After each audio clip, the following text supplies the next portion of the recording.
வணக்கம். சிவபெருமானோட அதிகம் யாருக்கும் தெரியாத ஆனா ரொம்பவே ஆச்சரியமான அவதாரங்களை பத்தின ஒரு ஆழமான பார்வைக்கு உங்களை வரவேற்கிறேன். வாங்க உள்ள போலாம். இப்ப பாருங்க, விஷ்ணுவோட 10 அவதாரம் பத்தி கேட்டா நம்ம டக்குன்னு சொல்லிடுவோம் இல்லையா? ஆனா இதே கேள்விய சிவனோட அவதாரங்கள் எத்தனைன்னு கேட்டா நம்மள பலரும் கொஞ்சம் யோசிப்போம். உண்மை என்னன்னா, ஈசன் எடுத்தது 1 2 இல்ல, இந்த உலகத்தை காக்கிறதுக்காக எண்ணற்ற அவதாரங்களை எடுத்திருக்கார். இதுல ஒரு முக்கியமான கதையை தான் நாம இப்ப பார்க்க போறோம். இந்த உலகத்தையே காப்பாத்துறதுக்காக சிவன் ஒரு பிரம்மாண்டமான மனுஷ உருவம் எடுத்தாரு.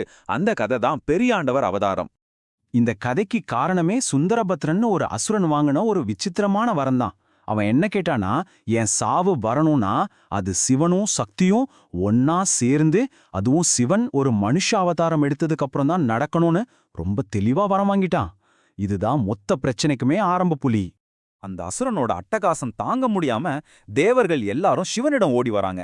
சிவனும் உடனே பார்வதி தேவி கிட்ட இத பத்தி பேசலான்னு போறாரு. ஆனா அந்த நேரம் பார்த்து அண்ணன் ரொம்ப ஆழமான தியானத்துல இருந்ததால சிவன் கூப்பிட்டத அவங்க காதுலயே விழல. இங்கதான் கதையில ஒரு பெரிய திருப்பமே வருது. சிவன் கோவத்துல என் பேச்ச மதிக்கலல்ல, அதனால நீ மனுஷியா பிறந்து கஷ்டப்படுன்னு பார்வதிக்கு சாபம் கொடுத்துடுறாரு. தியானத்துல இருந்து எந்திரிச்சு தேவிக்கு இத கேட்டதும் அதிர்ச்சி. அந்த கோவத்துல பதிலுக்கு அவங்களும் சிவனுக்கு சாபம் கொடுத்துடுறாங்க. இந்த கடுமைக்காக நீங்களும் மனுஷனா பூமியில சித்தம் கலங்கி அலைய போறீங்கன்னு. இப்ப 2 பேருமே ஒருத்தருக்கு ஒருத்தர் சாபம் கொடுத்துக்கிட்டாங்க. இதோட விளைவா 2 தெய்வங்களுமே பூமிக்கு வர வேண்டிய ஒரு கட்டாயம் ஏற்படுது. அதுக்கப்புறம் என்ன நடந்ததுன்னு பார்க்கலாம். பார்வதியோட சாபத்தின்படி சிவன் ஒரு நாழிகை நேரம் சித்தம் கலங்கி தெரியணும். ஒரு நாழிகையா? அது என்ன பெரிய விஷயம்னு தோணலாம். ஆனா நல்லா கேளுங்க, தெய்வங்களுக்கு ஒரு நாழிகைங்கிறது ஒரு நொடி பொழுது மாதிரி. ஆனா நம்ம பூலோக கணக்குப்படி அது பல வருஷங்களுக்கு சமம். இங்கே முக்கியமான விஷயம் என்னன்னா, அந்த பரம்பொருளான சிவனே மனுஷனா மாறி தன்னோட நினைவுகளையெல்லாம் இழந்து என்ன பண்றதுன்னு தெரியாம பூமியில சுத்தி திரிஞ்சப்போ மொத்த பிரபஞ்சமுமே ஆடிப்போச்சு. பெரிய குழப்பம் உண்டாயிடுச்சு. இந்த பிரபஞ்ச குழப்பத்துக்கு ஒரு முடிவு கட்டணும்னு நினைச்ச பார்வதி தேவி தன்னோட சூலாயுதத்தை பூமிக்கு வீசுறாங்க. அந்த சூலம் ஒரு இடத்துல நின்னு ஒரு பெரிய ஒளி வெள்ளத்தை உண்டாக்குது. வழிமாறி போன சிவனை திரும்ப கூப்பிடுறதுக்கான ஒரு கலங்கர விளக்கம் மாதிரி அது அமைஞ்சது. இப்ப நாம கதையோட உச்சக்கட்டத்துக்கு வந்துட்டோம். சிவனும் பார்வதியும் மறுபடியும் ஒன்னு சேர்ந்து அந்த அசுரனோட வரத்தை நிறைவேற்ற போற அந்த தருணம் இது. சூலாயுதத்தோட ஒளிய பார்த்து அந்த இடத்துக்கு வந்த சிவன் அந்த புனிதமான மண்ணுல கால் வச்சதும் அவருக்கு பழைய நினைவெல்லாம் திரும்பிடுச்சு. அப்போ அவர் ஒரு சாதாரண மனுஷனா இல்ல, ஒரு பிரம்மாண்டமான மிகப்பெரிய மனித உருவத்துல காட்சி கொடுத்தார். இந்த அவதாரத்துக்கு தான் பெரியாண்டவர்னு பேரு. அதாவது மிகப்பெரிய ஆண்டவர். உலகத்தையே காக்கிறதுக்காக மனுஷ அவதாரம் எடுத்ததால அவருக்கு இந்த பெயர். இன்னைக்கும் இந்த வடிவத்தை மக்கள் வழிபடுறாங்க. அந்த பிரம்மாண்டமான சிவனுக்கு இணையா பார்வதியும் பெரிய உருவம் எடுத்து 2 பேரும் ஒன்னா சேர்ந்து அந்த அசுரன் கேட்ட வரத்தோட நிபந்தனைகளை அப்படியே நிறைவேத்தினாங்க. கடைசியா சுந்தரபத்ரனை வதம் செஞ்சாங்க. பெரியாண்டவர் கதைய நம்ம விரிவா பார்த்துட்டோம்.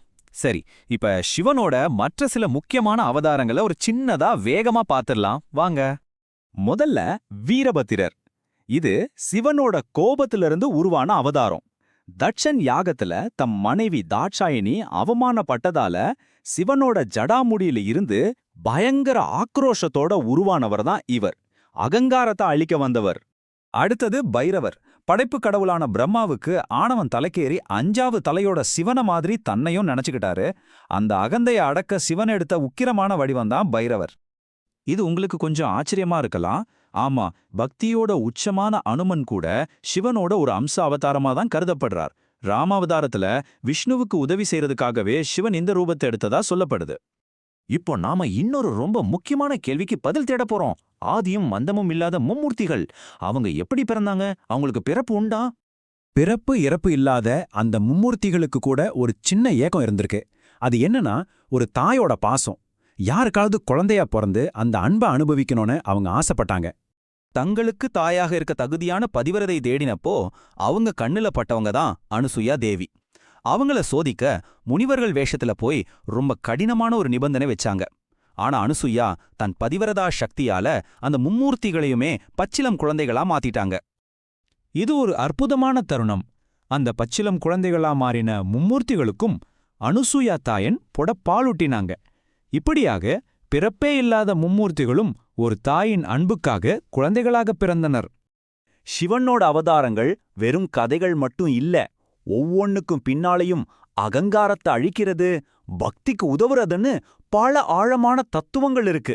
நாம பார்த்த இந்த பல வடிவங்கள்ல எந்த கதை உங்க மனசு ரொம்ப தொட்டது?